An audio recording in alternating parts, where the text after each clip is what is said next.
Hey guys, welcome back to my channel. और आज मैं आपको डेरिवेटिव्स के बारे में बताना चाहती हूँ, जिसमें कि लाइक काफ़ी सिंपल सा मैंने एग्जांपल लिया है। बहुत सिंपल सी एक्सप्लेनेशन है, काफ़ी बेसिक है, आई नो, बट ये आपको हेल्प ही करेगा आगे लॉन्ग रन में।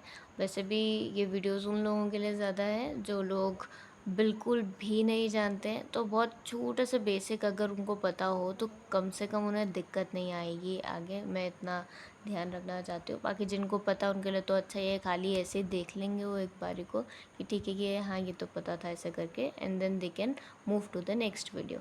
ठीक है, तो अभी लेट्स गेट स्टार्टेड कि डेरिवेटिव्स में हम क्या करेंगे, concept of rate of change के बारे में समझेंगे। ठीक है, अभी क्या होता है कि derivative of a function tells us how fast the function is changing, that is it's rate of change. Derivative अगर हम किसी भी फंक्शन का करते हैं वो हमें क्या बताता है कि कोई जो फंक्शन है उसमें चेंज कितनी जल्दी जल्दी हो रहा है, ये बताता है। जब भी हम उस फंक्शन का डेरिवेटिव निकालते हैं तो हमको क्या पता चलता है कि कितने जल्दी वो चेंज हो रहा है फंक्शन। ठीक है, अभी देखो कि slope of a curve at a single point, किसी पॉइंट पे क्या स्लोप रहेगा कर्व का वो बताता है डेरिवेटिव। कि मतलब कर्व अगर मानो ऐसे से कुछ जा रहा है, इस पॉइंट पे अगर मुझे जानना है कि यहाँ पर क्या डेरिवेटिव, यहाँ पर क्या स्लोप है कर्व का, तो वो चीज़ हमारी डेरिवेटिव होती है। ठीक है, और एक एग्जांपल है कि if f x is equals to x square, then derivative of f x is ये। इसका हमने डेरिवेटिव करना चाहा कि एक्स स्क्वायर है, इसका डेरिवेटिव क्या, तो ये आया। अब ये कैसे आया देखो, कभी भी अगर x की पावर में n है तो उसका डेरिवेटिव करेंगे तो क्या हो जाएगा, n into x raise to the power n minus one. ठीक है, सबसे बेसिक डेरिवेटिव के लिए एक फॉर्मूला है। तो हमने क्या किया, एक्स स्क्वायर था, एक्स की पावर n, तो हमने क्या किया, टू आगे लिखा, फिर इंटू एक्स लिखा, और यहाँ पर इसकी पावर में n माइनस वन किया, n कितना था, टू माइनस वन किया, तो कितना आएगा ये सॉल्व करके, टू एक्स, और टू में से वन काटा तो वन बचा, फिर टू एक्स ये यहाँ पर लिख रखा है। ठीक है, so it's like very very simple basic सी चीज़, कोई बहुत ज़्यादा टेंशन की बात नहीं है। ठीक है, अभी आगे बढ़ते हैं। एंड इट्स अच्छा यहाँ तक हो गया, तो and it means at x is equals to one slope हमारा टू होगा, जिसका मतलब है कि राइजिंग कर्व है। ठीक है, at x is equals to zero, मतलब अगर हम इसके अंदर ये वैल्यूज़ डाल डाल के देखें तब बोल रहे हैं वो। ठीक है, मतलब हमने जब डेरिवेटिव कर दिया, हम इसके अंदर अब डाल के देख रहे हैं वैल्यूज़ को कि क्या रहती है, हमारे आंसर्स क्या क्या आते हैं। कि अगर हम x के जगह पर वन डालेंगे तो हमको क्या मिलेगा, स्लोप यहाँ पर टू आएगा ना, इससे वन, टू से वन इंटू हो जाएगा तो टू आएगा ना। उसका मतलब क्या हो जाएगा, क्योंकि वो पॉजिटिव आया है, इसका मतलब क्या हो जाएगा कि राइजिंग कर्व है। ठीक है, अगर हम x की वैल्यू ज़ीरो डालेंगे तो हमको स्लोप भी ज़ीरो मिलेगा, या इंटू होने के बाद ज़ीरो मिलेगा। उसका मतलब क्या है कि एक फ्लैट पॉइंट है, मान लो कोई कर्व का बिल्कुल फ्लैट पॉइंट है, मान लो ये जगह, यहाँ पर डेरिवेटिव ज़ीरो रहने वाला है।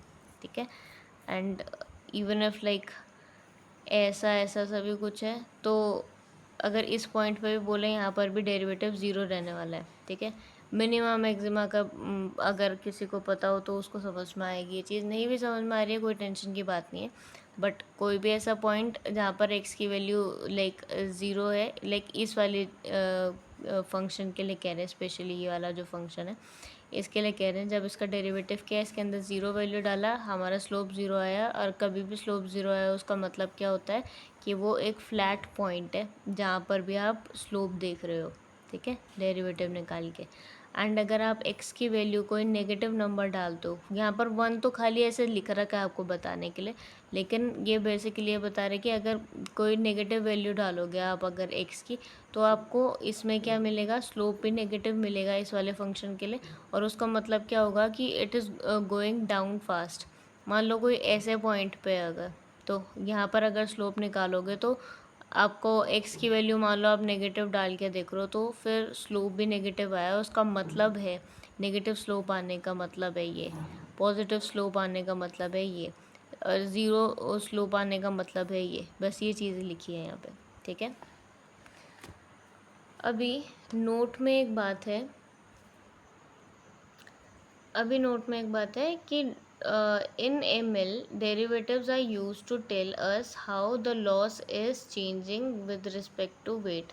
हम डेरिवेटिव्स में क्या जानना चाहते हैं कि लाइक मशीन लर्निंग की अगर हम बात करें तो हम क्या देखते हैं कि कोई लॉस अगर है, हम कोई लॉस फंक्शन में एक्चुअली डेरिवेटिव निकाल रहे होते हैं, लॉस फंक्शन क्या होता है क्या नहीं होता सब कुछ आपको आगे पता चलेगा। तो होता है मशीन लर्निंग में कोई लॉस की मतलब हमने जो प्रिडिक्ट किया, मान लो कोई वैल्यू अगर कुछ आनी थी, मान लो 100 आनी थी और आई कितनी 70 आई, तो अंतर कितना 30 का। तो वो जो लॉस फंक्शन है मतलब बेसिकली कैलकुलेट करने के लिए उसका भी कोई ग्राफ होता है, ठीक है।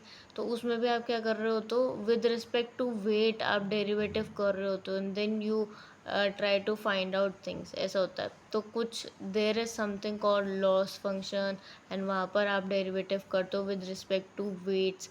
वेट्स क्या होते हैं, वेट्स हमारे एक्चुअली हर कॉलम का कंट्रीब्यूशन होते हैं इन द प्रिडिक्शन कि कितना एक कॉलम की वजह से हमारा आंसर सही प्रिडिक्ट होने के वो चांसेस बड़े हैं वगैरह। आपको ये चीज़ें अभी इतनी समझ में नहीं आएंगी, कोई टेंशन की बात नहीं है, बस आगे बढ़ो और आगे की बातों को सुनो, बाकी चीज़ें आगे समझ में आ जाएंगी, ठीक है।